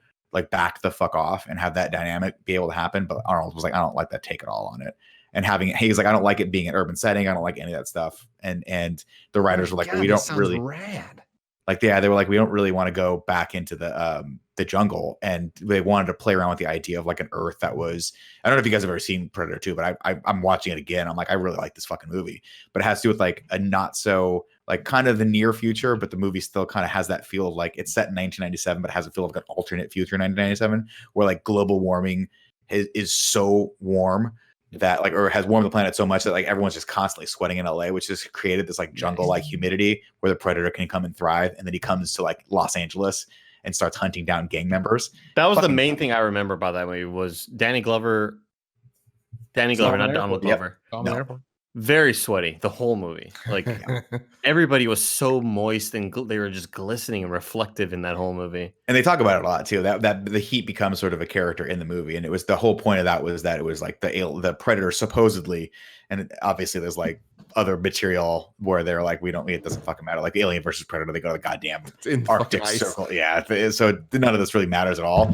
But they were saying like that was one of their motivations behind it was they were like the Earth has warmed so much that they can hunt anywhere now on Earth, and the newer Predator decides to come to LA and hunt and watches Lieutenant Hardigan, who is Donald Glover or Danny Glover's character.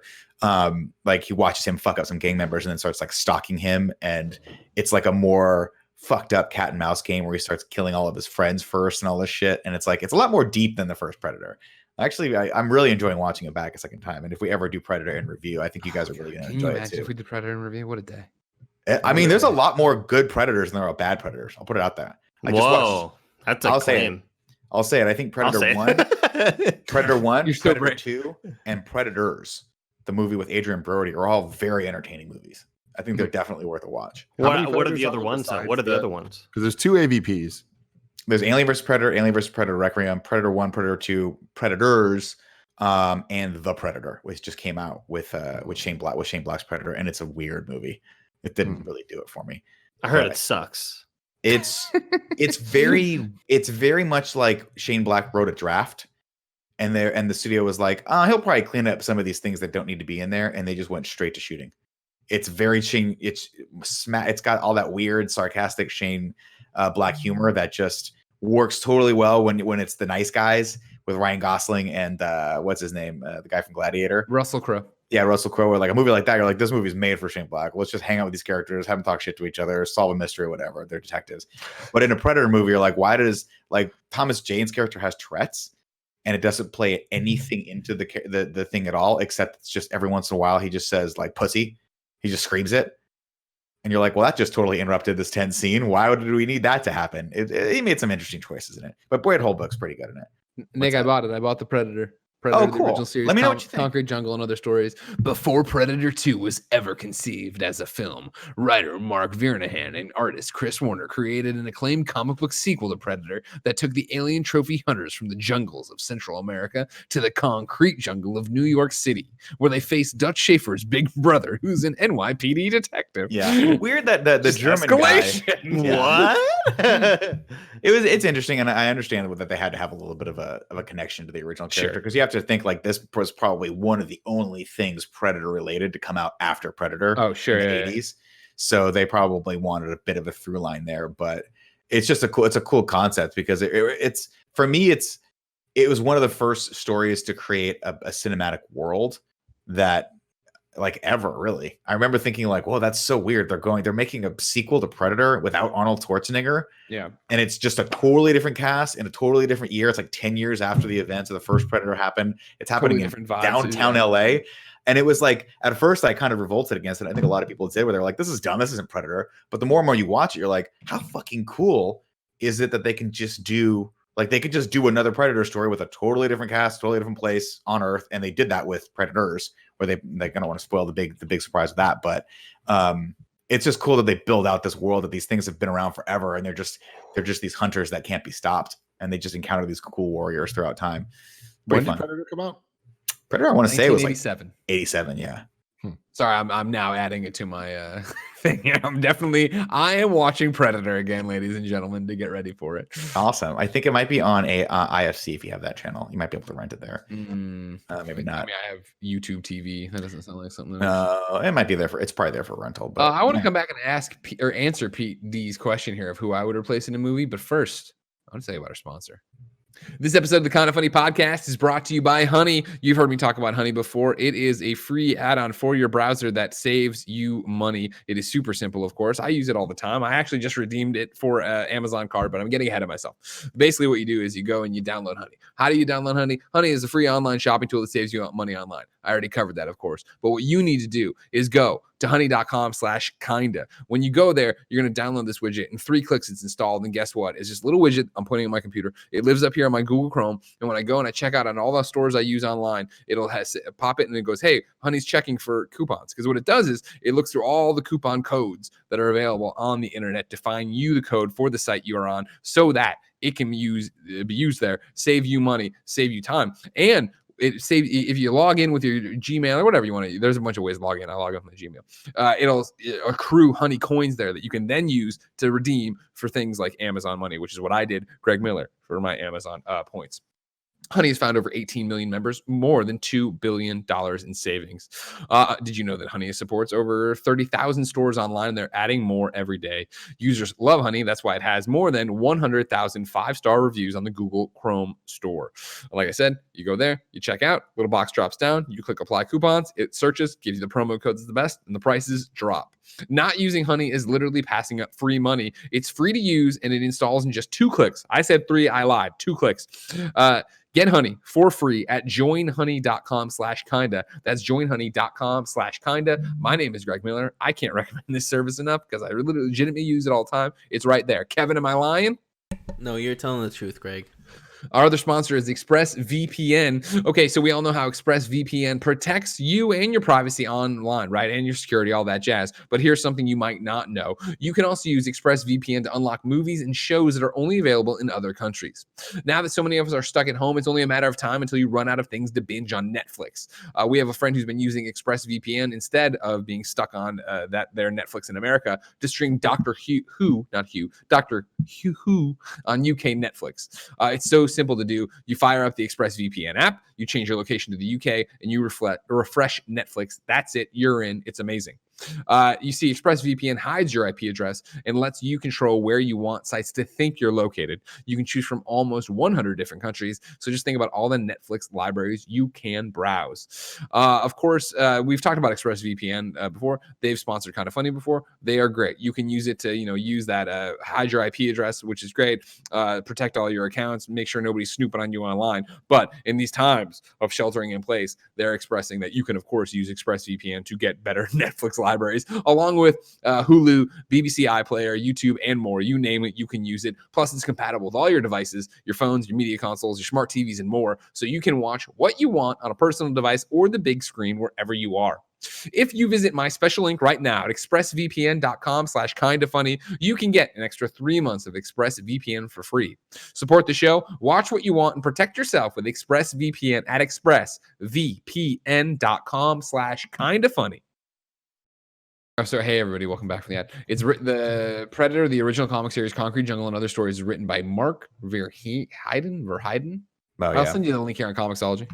It's on your Slack. Yeah, I want to read that. Oh yeah, so Jim and John Thomas wrote Predator 2, and I think they wrote Predator 1. So it was different guys.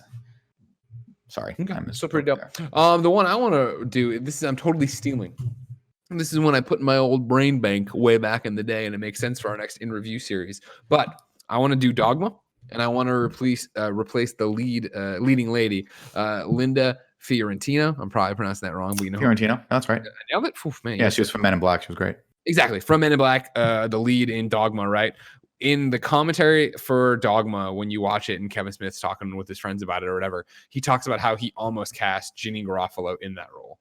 Instead, just put her as like the friend or whatever, and he regrets that because I think him and Linda didn't get along or whatever.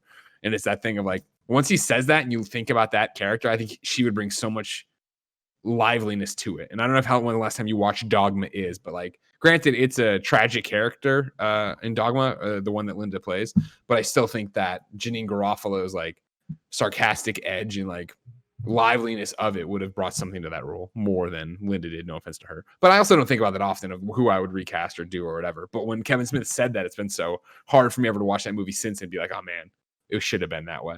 I mean, you want to talk about such a weird thing, man. I was telling you this yesterday, Greg. Yeah, impossible to watch now. Like it's Dogma. It's not on streaming services. It's not available digitally. Period. Hard stop because Miramax, some weird deals between who owned it and where it got sold. It kind of like is lost in limbo where it just sucks. Nobody can even put it out. So the only way you can watch it digitally right now, it's on YouTube. Like you can watch the movie straight up on YouTube. It's not legit or whatever, but like it's the entire movie in HD, and like no one's gonna take it down because nobody has the rights to it. The rights to it. That's fucking crazy. Can you imagine if you somehow got the rights to it because you had just had it on YouTube for 10 years? You're like, I illegal posted this, but now it's like it's mine. Well, so what's even more bizarre than that though is you'd be like, oh cool, I'll just buy the movie then.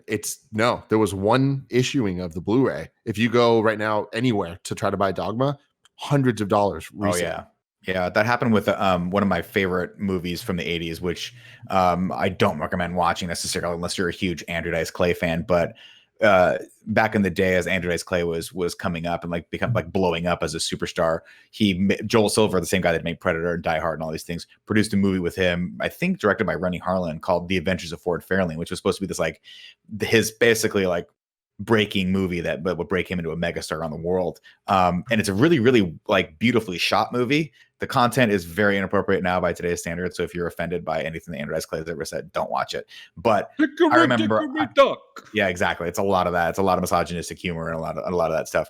But I remember having a soft spot in my heart for it. And I was like, oh, I kind of want to watch that again. And it used to be on HBO. And then HBO lost the rights to it. I assumed their deal was up. So I was like, oh, I wonder if you could rent this. Can't rent it anywhere. And then I was like, oh, maybe I'll just buy a Blu-ray of it just to keep, because I kind of want to start collecting like Blu-rays or Ultra HDs as they do these prints of these movies that I know are going to be harder to get. The only one I could find was like $90 for a Blu-ray for this film. Wow. And then I think the DVD was like 50 or 60. I'm like, no, I'm good. I don't need to see it that much. We should try to buy the rights to one of these movies. I'm pretty sure they'd let us for like maybe $1 million have the rights to The Adventures of Ford Fairlane, because that movie tanked so hard. He had gotten into like the movie was like such a disaster. Well, it sucks because the movie was actually previewing and tracking well, and they were going to do like this crazy fucking, like I read his autobiography, so he talks about this, where he was like, we had this set to do, they were going to do the premiere at the Hollywood Bowl. It was like the first time anyone ever had done a movie premiere there. They were going to fucking make it like a rock concert because his character is a rock and roll detective. Yeah. And so it was huge. And then I think it was his appearance on Saturday Night Live where he pissed someone off. I think he pissed off like Sinead O'Connor.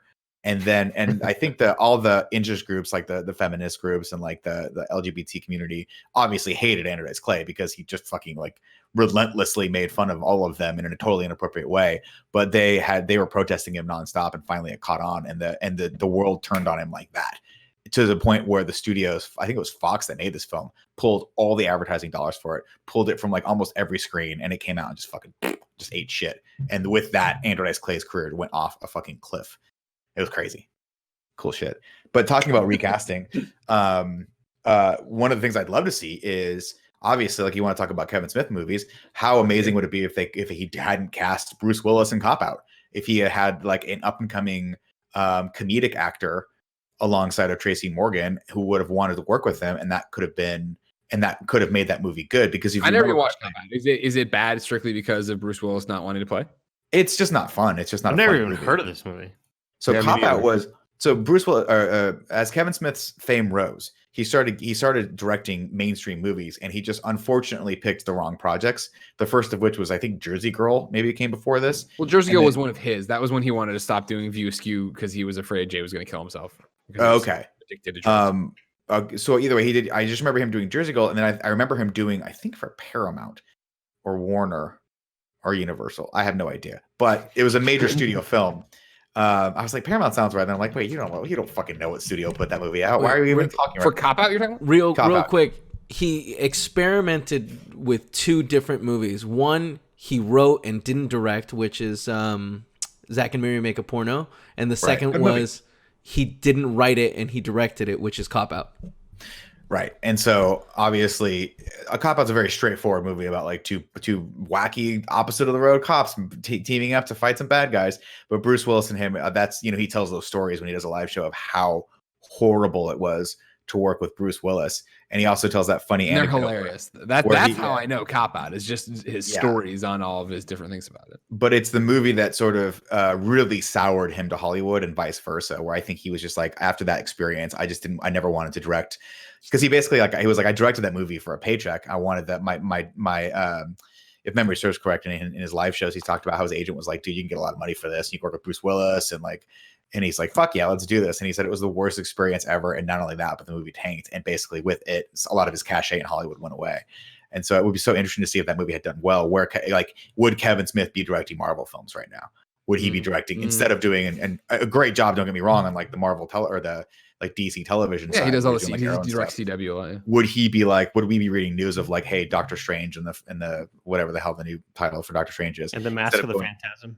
Instead of going to Sam Raimi or whatever the fuck it is, maybe that went to Kevin Smith, or maybe Kevin Smith got a crack at something. I don't know, but I don't think odds are no, because he can't really do his own. He can't do other people's shit. But what did you say about Zack and Miri? Because they both Wikipedia and IMDb have it listed as he directed and wrote Zack and Miri Make a Porno. I thought he had just written it and someone else had directed it.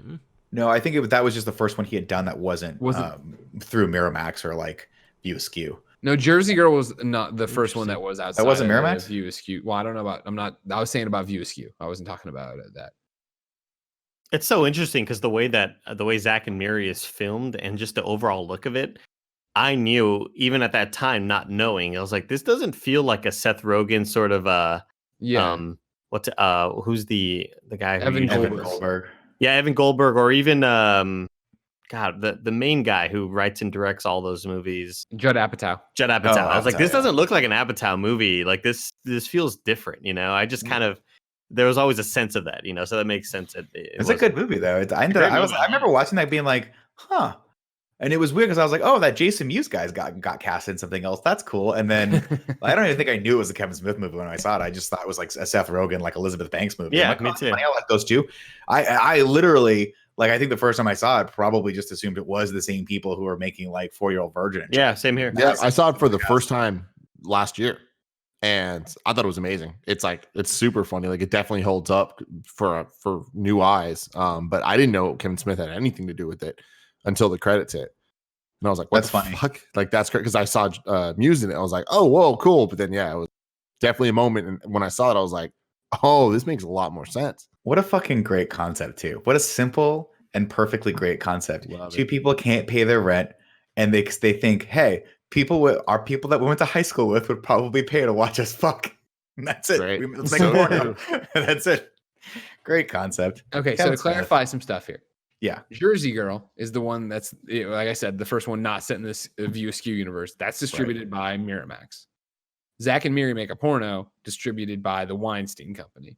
Okay. Cop Out, distributed by Warner Brothers Pictures. Warner Brothers, okay, yeah. So that was the one that was like him really stepping out of that comfort zone of Weinstein, because Weinstein's Miramax for all intents and purposes. Yeah, I can't remember why they split up, but that was, he's still working with the Weinsteins. And under the blanket of like, the same people that brought up Tarantino and Rodriguez. So like, yeah, him coming out in a Cop Out and like getting that big payday, but having to then face the criticism of like the Hollywood mainstream is just, I think that was too much for him. But it would have been cool if, like, imagine if instead of like Bruce Willis, you got like a young Matt McConaughey, and it's like him versus what's his name? Fuck, who was the other guy in that? The guy from 30 Rock, Tracy Morgan. Fucking great. So good. Matthew McConaughey, Although Greg, would you go back in an alternate timeline and watch the Ghostbusters with what they had intended the original cast to be, with Eddie Farley, Murphy, Stiller? What's that? Chris Farley, Ben Stiller, all that. Oh, was that what it was? I thought it was supposed to be an Eddie Murphy vehicle. Who? Eddie Murphy, Ghostbusters. Oh, you're talking. Well, yeah, you're talking about like Ghostbusters 1. Yeah. I'd want to see that alternate timeline. The rumor always was that Ghostbusters 3 was being written and worked on as Ben Stiller, Chris Farley, and a bunch of 2 other guys. And then when Farley died, they canned it. I would have watched the shit. Damn, I didn't know that. That's cool. I mean, to my knowledge, no that's always been the rumor. I'm not sure if that's ever been on record as like that was what was going to happen.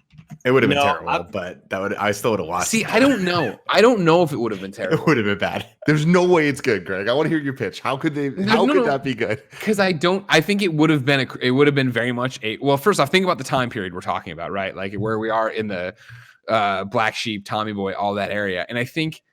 My problem with Ghostbusters ever getting rebooted in the modern era and then 2016's right was that I knew it was just going to be way too CG, way too like it's completely unrealistic. If it was a Chris Farley joint and that was what it was, and he's the bumbling idiot new Ghostbusters and stuff, I don't think that computer technology would have been there to make it so ridiculous. It still would have been like, yeah, getting hit in the face with a 2x4 and all this other shit. But like a Tommy Boy Ghostbusters strikes me way more exciting than what we got in 2016, and also way more in line when we talk about, hey, it'd be cool if 21 Jump Street merged with Men in Black. Like that's always that thing of like, yeah, it wouldn't have been Men in Black anymore, but it would have been really funny. That would have been cool. See, it sounds like it would have been like all the things you didn't love about 2. Exactly. 90s version of like it's comedy. It's just straight. It's just comedy. Not. I don't like the things I don't like about 2. It wasn't the. I think he means the 2016 Ghostbusters. No, I was talking about 2. Oh, 2. Okay.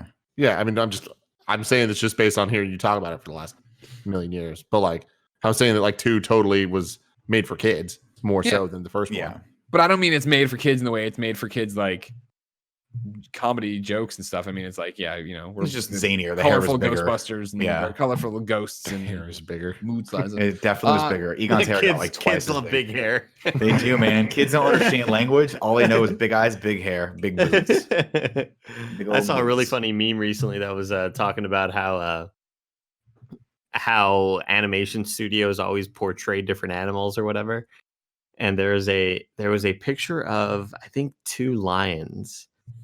And they're like, and it's totally like a real photo of a male and a female lion. You just can't really tell who's the female and who's the male. Oh, no, you know what? It was wolves. But someone said, well, how's the audience going to know how to differentiate who's the male and the female?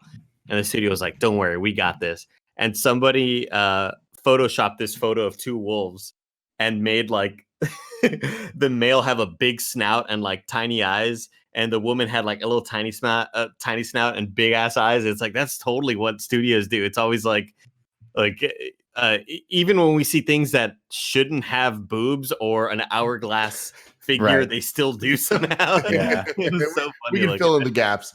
Yeah, let's put a little eyeliner on the eye so we know, and there's a little bit of eyelashes there. Straight up wearing lipstick, and you're like, I don't know if the wolf. It was really funny. Like it.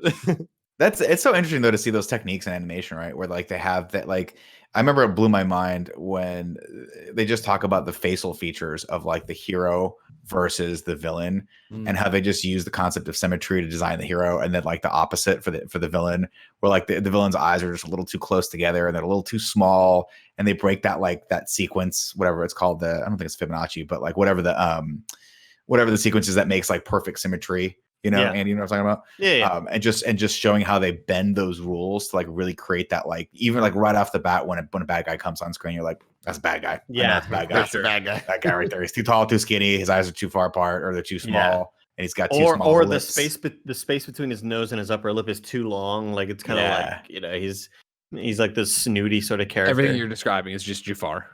But anyone trust this guy? Clearly, he's a bad guy. What are you talking about? Get him out of here. Except in the live action, super hot Jafar. Super hot. Jafar, Man, he was sexy. It's too bad he lost.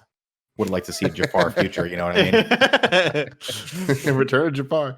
Let's go. I'm trying to give you. Are they going to make a sequel to that, Tim? You think?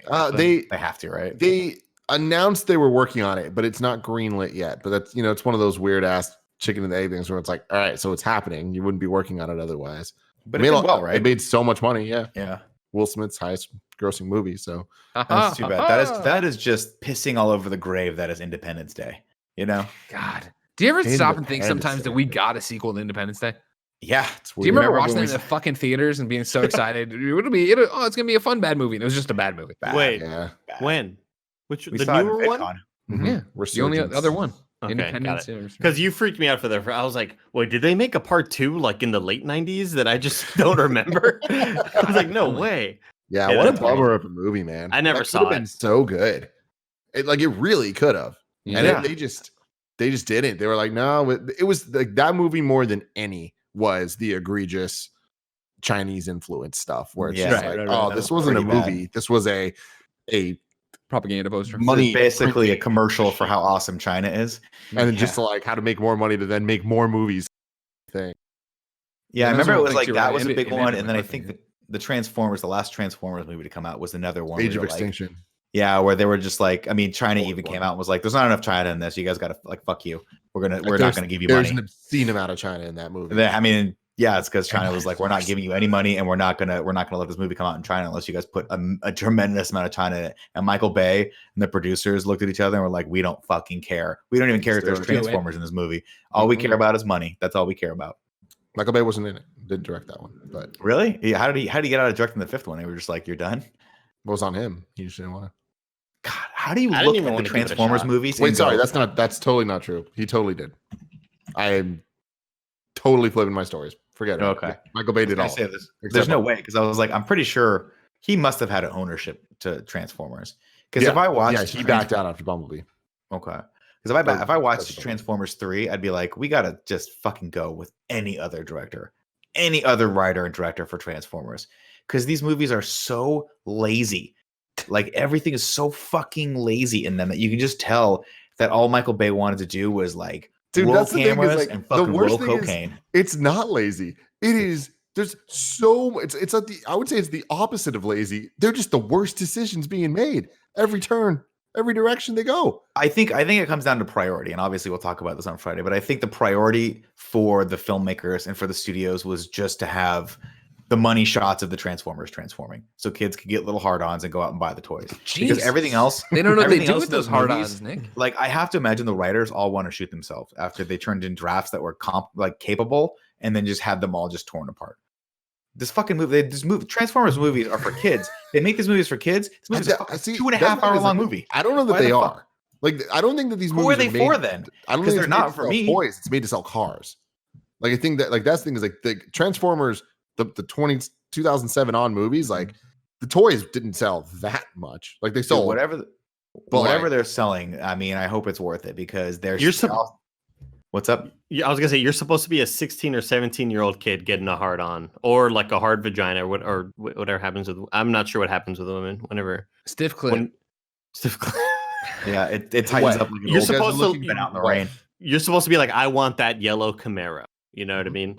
I'm not a 12-year-old kid wanting this cool toy. I'm a 16-year-old kid wanting this awesome fucking car. You know, that's my dream right there. Maybe that's what they got. Maybe I'm dumb and they sold tons of Camaros and that's it. But fuck me, these movies. It's just you see the big difference of like the money spent, the time spent is exactly the same as these Marvel movies, and all that's different is that the people that are making them care on Marvel's side, and they care about good storytelling and they care about what that impact does to the world.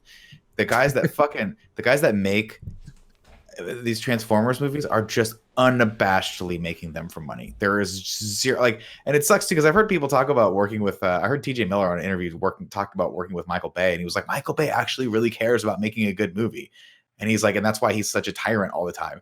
And I'm like, I don't think that's the case, because if he cares that badly, like maybe he would. Where's the result? Yeah, why can't he make a good movie then if he cares that much? He has everything at his disposal, hundreds of millions of dollars to make these movies. Speaking of movies, just get worse. Wait, hold on. Speaking of Michael Bay, remember that time he walked off the stage during that press conference at CES? Oh right. What was the problem? What was the problem? He didn't like the lighting or some shit. Wasn't working. The teleprompter didn't work, and he was like, "Fuck this," and left. Yeah. I bet it's almost as baller as when Tom Hanks made fun of the script during a CES press conference. We need some CES press conferences up in here. I'm sorry. Speaking of movies, Andy, who's getting HBO Max May 27th? They put that Snyder cut on there. Maybe I will. Will you really? Yeah. Oh, of course, Greg would. If the fucking they could put out a special edition that's shorter than the uncut, the unrated version that they put out, which was like 20 minutes longer. That quote unquote answered all the questions. They could put out one that's 2 minutes shorter than that. Call it the Snyder's cut. It could be the exact same movie, but there's one new shot, and Greg would be like, "See, it's better. It's better. The Snyder cut makes everything better. Parademons fucking rock." He goes and he gets a parademon tattoo all over his back. You brought every time he walks into a room, it's that stupid fucking siren. Andy, why would we get? You love the Ecto One siren? No, the one from Batman, the Justice League. Or he's like, that was the sound of a British ambulance in Gotham City was. Oh, right. Here's what I'm excited for. No, the Ecto One's the bomb. That motherfucker. Also, motherfucker, the extended version you're talking about is Batman v Superman, not Justice League, you idiot. You sound like my Meemaw talking about getting movies over here. Oh, Greg, it's me, Meemaw. Meemaw, are you back from heaven? No, I'm looking down at you and I see what you just did on iDeepthroat.com. Go ahead, Andy. Okay. Yeah, I'm sorry. I apologize. That's okay. It's all good. I hope HBO Max gives us much better bitrate and quality. Like, it's not something that they've even talked about, but good Lord, I hate watching HBO shit on Prime. It's and that's the worst so thing much is worse. they haven't talked about it. I wouldn't expect it. Like, Disney Plus nailed it. And they announced it. They're like, we're giving you all these fucking things. Just like, here, like that is the standard. And they've stuck to it. Whereas like, damn, HBO, we'll see, man. But what are they launching with? Well, I mean, that's my thing is, why would I want this? I'm looking at, I have HBO on my Prime. No, but what I'm excited for is that like I pay $15 a month for the add-on with Amazon Prime. If I can drop that and get HBO Max, because HBO Max isn't only HBO stuff, isn't it? Also, it's like Rooster Teeth. No, I'm thinking Warner. Right? I'm thinking the Warner one. Or is that is HBO. That is this. Oh yeah, okay. Yeah. HBO Max is like is Warner's answer to Peacock. And to all those other things. That's right. But I wasn't asking that question. So the HBO is the one that's supposed to have like RT content and a bunch of other like Crunchyroll, I think was there too, right, Tim, or something like that. HBO Max with the tagline "Where HBO meets so much more" will include all the programming from HBO, a slate of new original series, third-party licensed content like Friends, Big Bang Theory, South Park, and all the Studio Ghibli films, and movies from Warner Brothers, New Line, and DC like Joker, Suicide Squad, blah blah blah blah blah, Matrix, Wizard of Oz. In addition, they'll be getting a bunch of other content from Warner brands, including CNN, TNT, TBS, True TV, Turner Classic Movies, Cartoon Network, Adult Swim, Crunchyroll, Rooster Teeth, and Looney Tunes. Originals on HBO set to be available May 27th include a scripted comedy, Love Life, with Anna Kendrick, a documentary film called On the Record about accusations of sexual harassment and rape against hip-hop mogul Russell Simmons, Legendary, an underground ballroom dance competition series, Craftopia, some YouTube thing, and an all-new Looney Tunes cartoon, and the Not Too Late Show with Elmo. So no, I will not be getting this May 27th. Yeah, you look at all this stuff and it's just like, I'm here on the Max Originals. They have one called Tokyo Vice. Nick, you're the only one who might have any. Does that ring a bell for you, Tokyo Vice? No. Based on Jake Adelstein's nonfiction firsthand account of the Tokyo Metropolitan Police Beat starring Ansel Elgort. The name there that would ring a bell is Jake Adelstein, who's actually Pear's really good friend, who I met back in the day. Oh, that's the guy that, I remember that you interviewed him on Up and In, right? I think it was Up and In. I think it was just an IGN interview because we didn't have a show at the time. The Flight Attendant, a 1-hour series based on the novel by Chris whoever, which will star Katie Cuckoo. Katie Cuckoo. Love Life. I'm Katie Cuckoo. You didn't even try, dude. You didn't even bother trying. How do you say your name? Cuoco, I think. Oh. Cuoco. No, Andy got it. It's Cuoco. Cuoco, is that how you say it? This is the girl from Big Bang, right? Yeah. More importantly, Harley Quinn in the awesome Harley Quinn cartoon on DC. I'll tell you, I'm getting this only so I could drop the $15 I'm already paying through Amazon Prime, but I'm getting much more than just HBO. Totally, here. That's true. That makes sense. You're making a good point there. You're making. I think by default, a lot of us will have this. I just don't think that, or like get it just because in replace of the HBO we do already have. I think these streaming platforms are all in a weird place now because of all the Corona stuff, where it's like all the original programming of interest is going to get booted and delayed. That's true. So because like we know there's cool stuff coming for this, but we're not going to see that until 2021. A couple days ago on Screencast, we're talking about all the Peacock stuff, and like there's some cool sounding things there, but they're not coming. Save the bell, baby. Just give us a good bit rate, man. Give us a good. You're from your mouth to God's ears, and I'm telling you this. I don't even care about the video bit rate through Amazon Prime. I fucking hate the audio bit rate. Everything is crushed. It's compressed. You can't fucking hear any of the dialogue, and then all of a sudden the action kicks in, and it's way too freaking loud. I'm like, I don't understand. I'll watch the same movie on cable TV. It'll sound totally fine through my TV. I watch anything through Amazon Prime, and it's like. Pop, pop, pop, pop. It's terrible. Terrible. Yeah. Ladies and gentlemen, this has been the Kind of Funny podcast. Thank you, of course, for hanging out. We, of course, have to go do a post show. We're also doing our exclusive patreon.com/kindoffunny game over Greggy topic today for the month. You can catch that, of course, patreon.com/kindoffunny, because this is the Kind of Funny podcast. Each and every week, 4, sometimes 5 best friends gather around this table, each coming to bullshit with each other and catch up. If you want to be part of that conversation, head over to patreon.com/kindoffunny, where you can submit your topics, your questions, your concerns, everything under the video game, son. Just kidding, it's not gaming. But you can also get it ad-free. You can get it with a post show. You can get it with that GOG topic I was talking about for just $1. Remember, of course, if you have no bucks tossed our way, though, it's fine. YouTube.com/kindoffunny. Podcast services around the globe. Each and every week we hang out. We talk to you. It'll be great. Now I want to, of course, go to the post show. But I want to tell you before we go there. Did you know that Ansel guy? You're Baby Driver, right? You know what I'm talking about? Ansel Elgort, He's doing his nude photo. I know, right? I bet Nick didn't know about this, so I'm going to put it in general. We're going to talk about this during the post show. Until next time, ladies and gentlemen, it's been my pleasure to serve you.